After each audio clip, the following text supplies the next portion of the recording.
Right. Yeah, that's a school. Right. The time is 7:01. I will call the Operations Committee meeting to order. The meeting has been properly noticed. Information discussion items, we have the minutes of our previous meetings. Letter B is an item that is operations only. The rest of the items will be in front of the regular board starting at 7:30. Starting with the auditorium main speakers. This has been a need for a while. If you remember back to when we did our capital referendum, this was on the list and the lighting became more of a priority. So the lighting was addressed. The sound need is still there. And within the past year, we've went and secured bids, went back and secured another round of bids, just trying to tighten it up so we're comparing the same thing to the same thing and then also meeting the needs of the space. And two very important pieces.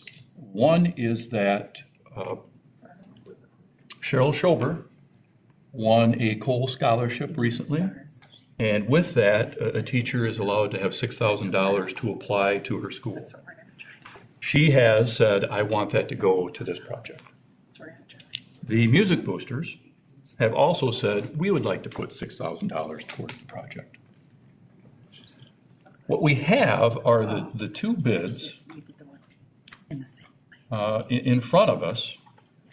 Global Sight and Sound, they were responsible for the sound system in the commons area of the high school. And we've had a lot of success with that sound system. It's very adaptable. It works very well. The service has been there. We also have a bid from a local business, Lifeline. And the prices there are there for the operations to consider. So kind of leave it at that. What I would hope is at our next regular board meeting, that would be on September 10th, this could be an action item. And then the work could begin.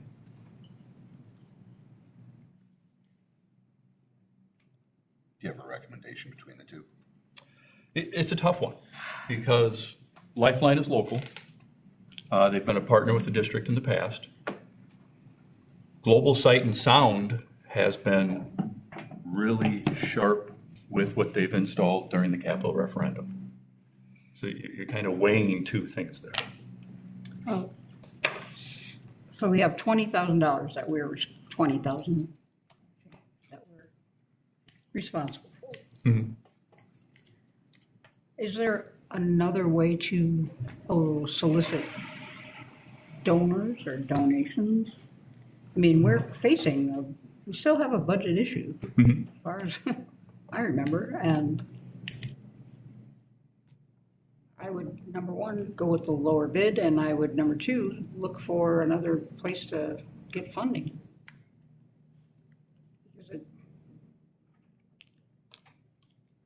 And we have not, to answer the first question, we have not went out and tried to secure other donations on this project. I don't know if there are grants available through, we don't have a designated grant writer, but.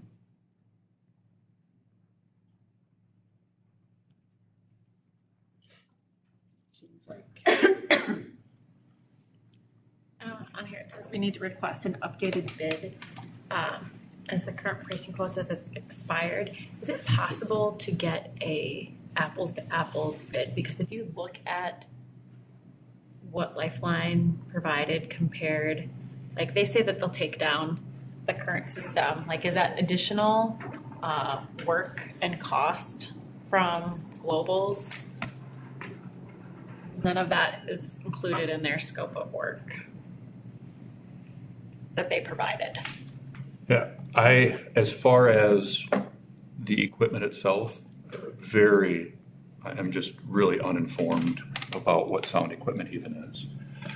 I do know that this has been bid back a couple of times, and the one that has expired, there's an agreement that, okay, let's see what the board does, go back, and then it should be the same. But until it is, we don't know. There's a Well- risk there. Well, I'm, not even just the price, but what the price includes, because Lifelines, you read through it, it explicitly says they're gonna take down what we currently have. Globals does not. And so I would assume then we would be getting charged additional, or we would have to take that down. Okay, And I think that's sort of important if we're looking at cost. Or even just to ask to, you know, an addendum to.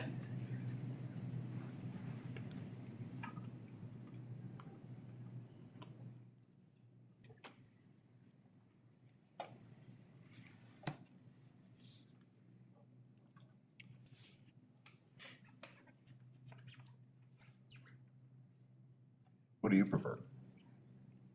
Am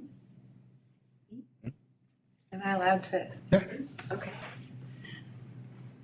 The original bid from Global Sight and Sound, I believe, had takedown, and it's just missing when they separated it out into separate entities. That's my understanding too, that Yes. Okay. Global Sight and Sound would take it down, and that's included in the price. There was other things like microphones and other wish list items, and then we said, no, we just want to bid for the main speakers. So I think it's just a Okay. mistake on their part, but we'll definitely double check that. But I feel pretty confident theirs includes takedown.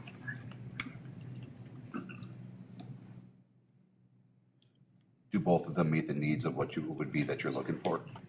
I will echo what Jim said, which is, I've never worked with a better sound provider than Global Sight and Sound in the 20 years that I've been in this district. I worked with 4 different sound companies, and they have been the most responsive with customer service. They've done the best continuing education and training for staff, and as staff roll over and you need to learn some really complicated equipment, they'll come back and do retraining. I've been really impressed with them as a company, and they were new to me last year when we installed that common system. I have really enjoyed working with them this year. They have been very responsive over email, over the phone, and they have pledged continual support after they install their product to continue to help. You know, they even offered to come and help train students, or even like equalize EQ the board before a show to make sure that the microphones sound good. So I've really enjoyed working with Global Sight and Sound. But you haven't worked with Lifeline in that same capacity? I have worked with Lifeline a lot, probably 15 solid years of just Lifeline. And you're a member of multiple, I think, music society type. Are there any types of grants that you've heard of that would target this type of support for a program? So this is one component of a quite large quote that Dimitri and Jake and I sort of sought from these different companies. And I actually spoke with Jake yesterday. I met with our music boosters. I've spoken with several community members, and I think we're working on a comprehensive plan, but maybe more for like the other portions of it than for this portion, because this already had that Cheryl Schober and boosters investment in it. So I think we were more looking towards writing grants for the microphones, the body microphones, writing grants for backstage comms, writing grants for monitors, some of the other things that weren't just the main speakers. So The other thing that I'll add, whichever company we go through, like I have money earmarked in the maintenance budget for this, because this really came about because I think it's the stage right speaker up there doesn't work at all, and it's at its end of life. Like, we've gotten a lot of years out of it. This is just one of those high cost maintenance things that we're budgeting for this year, to just like roofs or floors. Kind of like Jim talked in the last meeting, like we're good on a lot of those big maintenance ticket items, and with roofs and floors and HVACs with the hail and the insurance. But this would come out of our maintenance budget, and there's money earmarked to do that this year. Just like the door system upgrade, that was another thing that's budgeted for in the maintenance budget, because we know we're not gonna spend as much money on other things. So I just wanted to add that. So I have it right, the Lifeline, we'll say the first one, 32,725, and below it is that asterisk with the expired pricing. You're saying that they're going to honor that 32,725, or we don't, sure, That's my understanding only, but we would have to go back and verify after we get some direction from this committee. I will say the ground level subwoofer would be making a consolation. And I don't think we want to do that. I think we would want one that's up above. Why is that making a consolation? Well, you're saving cost, but in saving cost, you're getting less of an output. You're getting lesser of a production. There will be better sound if that is up in the air, is my understanding. Not true. Is it? Bass is non-directional. Bass is bass. Bass is all about power. It's about how much power you put to a sub. It's not about where it hangs, where it sits. All the other stuff is about where it hangs, because that's all directional sound. Okay, So that's not a true statement. okay. Then I'm not informed very well. Thank you. If I could jump in, the issue wasn't necessarily the location. The ground level, what we would lose, not necessarily sound quality, space on the stage. That would take up space on the stage, whereas if it's up above, we don't lose any of that stage space. So that was, there's still a little bit of a consolation there. That's kind of what it was. We'd be limited. Thank you. What does the second phase of this look like dollars wise? I haven't seen those numbers yet. Well, somebody here has seen them because So, they've been doing. with the all- quotes that we got, there was a couple different components that we put together, and some of it was with the idea of like looking at grants. I'm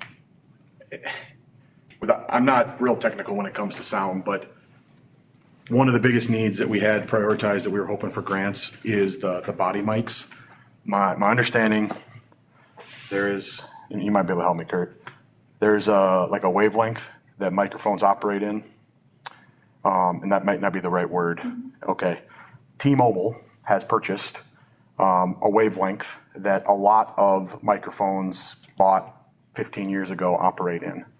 My understanding is they work until T-Mobile decides they're going to take that bandwidth and then they're not going to work anymore, and there's really not a whole lot you can do at that point. They're dead. I think about half of our microphones that we currently have are at the bandwidth that we would be concerned about. Again, it hasn't happened yet. They're working, but that was one of the other big pieces. And we got a quote kind of for, was it 15 of the body mics? 12. And they're around $800 and something a piece. So that was another part of it. And then Amelia mentioned the monitors and then the backstage comms. They're very, very outdated with current capabilities. So looking at that being another thing that potentially we upgraded, and that's where the grants and some of those other pieces would come into play potentially. So rough idea, what are the total dollars? I think it was 75. It was 85 total for all the components from our original. And that was some of the wish list components on there too. Yep. Understand. Thank you. So you're gonna come back with another 40-some? Or you're coming back with another 70-some? We're focused on the main speakers. This is That's a project number one. on its own. Yeah, we pulled those other things out so that we're gonna take care of the primary. There's still this other project coming. I think it's like a lot of technology. It's never. It's a huge wish list. It's almost never ending, and we'll never. So when our mics die, what are we gonna need to replace them, is what we wanna know, because you're telling me At some point, that will happen. that's yes. gonna happen. So we understand that, the speakers are one thing, but there's this other chunk that's in the waiting in the wings. And I know that's something, and I don't want to speak too much for Amelia, but with Music Boosters and some individual donors, sponsor a mic, and try to do some things that way. The more we can get that are upgraded now, the less of a hit that's going to be if T-Mobile hits that switch. I don't know what that looks like. I don't know if there's a warning period where we'll have time. I really have no I'd idea. rather have them sponsor a speaker than a mic. And why this project rose to the top priority wise is because everybody benefits from it, from the 4K concerts up to the high school musicals and visitors. And it's those speakers have lived its life. And again, that's why I would look for the sponsorship of the biggest ticket items, not the smallest ticket items. I think it's an easier ask for community members for $800 than it is for $35,000. So I think that was the kind of the idea with the music boosters, that they might be able to bring some people in at different levels there. And as Dimitri said, I think the other piece, this is something that is going to benefit not just music, but all the different grade levels. We use the auditorium today. That's the easiest sell to the widest population. But that's not necessarily the Biggest role. amount of money Yeah. that you could, I understand what you're saying. That's not necessarily the role of music boosters. They're supporting our music. And that's where I think the microphones maybe is a bigger connection for them, which is why we focused on that. What's the optimal number of microphones? Maybe they can help me with that. Well, the 12, but is that I don't know. I mean, of course, we would love to have more, but then as far as space on the board, you have a digital snake. It's sort of like an extension cord with a power strip, but for microphones. And I think 12 is a good number. I think like both the middle school musical and the high school musical this year could function with 12. Would it be lovely to have 13 or 14? So if one goes south, we had some spares. Yes, it absolutely would. And they are now about $2,000 a piece. When we bought them in 2008, they were $875 a piece, and now they're about $2,000 each. So like the total microphone bid amount was $32,000, $33,000. So it was almost as expensive as the speakers. But Dimitri had indicated that we as a team talked a lot about it, and nothing else matters if the speakers are broken. So that's why we. How many channels are on the board? 24 plus digital snakes, so you can go up to 36 or 48, depending on how you use those. So tonight, are you looking for a direction here with pushing forward to the general board? One of the two or both for consideration? What do we? I think that's the spirit of the committee. What would you like to see? Would you like this to be pushed back and we can refine with an updated bid, confirm the removal cost? We can do that. We can push it forward. And if this committee wants to continue to weigh these two against each other, they can, or the committee can say, let's go with option A or option B. The only thing that leads me a little bit of concern is the asterisk at the bottom there with the current pricing. I know that the hope is that they do, but I like to see solid numbers. Okay. I guess I would recommend that we at least go back to Lifeline and say, okay, order them tomorrow. What would it be? And get that price. And then we can compare at least real dollar amounts between the two. That's an asterisk for both of them. For both of them. It's under Okay. Lifeline, but. Sorry. But they both basically gave like 30-day pricing because of. Yeah.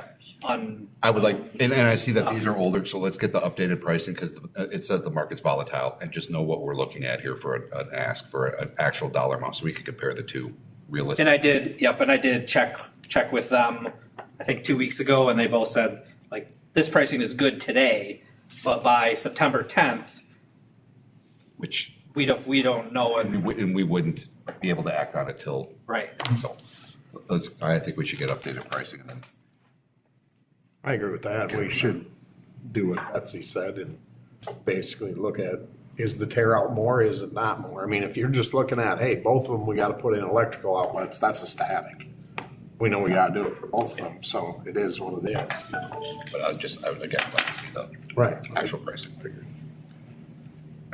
Okay, I'll do that and then we'll bring it back to operations.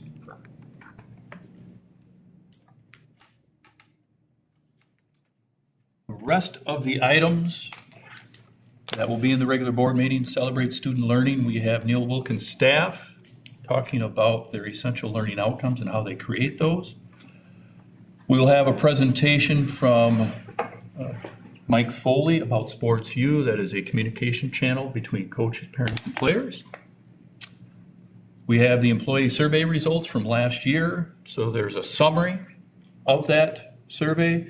And then there's also the introduction of the survey that we're going to be employing for this year. Wisconsin State Education Convention, it'd be nice if board members are interested and their schedule allows, they communicate that with Lisa. There's a budget update. We're closing in on our annual meeting already, end of October, so there's a budget update for that. We have the approval of the comprehensive communications plan.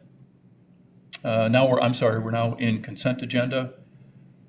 Resignation of a high school student services assistant, resignation middle school food service, resignation Neil Wilkins food service, new hire for that high school student services assistant, new hire for regular education assistant. And the last item in the consent agenda are 3 co-curricular positions. There's a new format. Anxious for some feedback to see if this helps the board working through those processes. Then in the action agenda, we have the resignation of a Westview special ed teacher and a Neil Wilkins middle school teacher, 5th grade. And then we have the hire of a Westview special ed teacher and the hire of a middle school 5th grade teacher. Okay. Any questions or any information we'd like to discuss before that goes to regular board?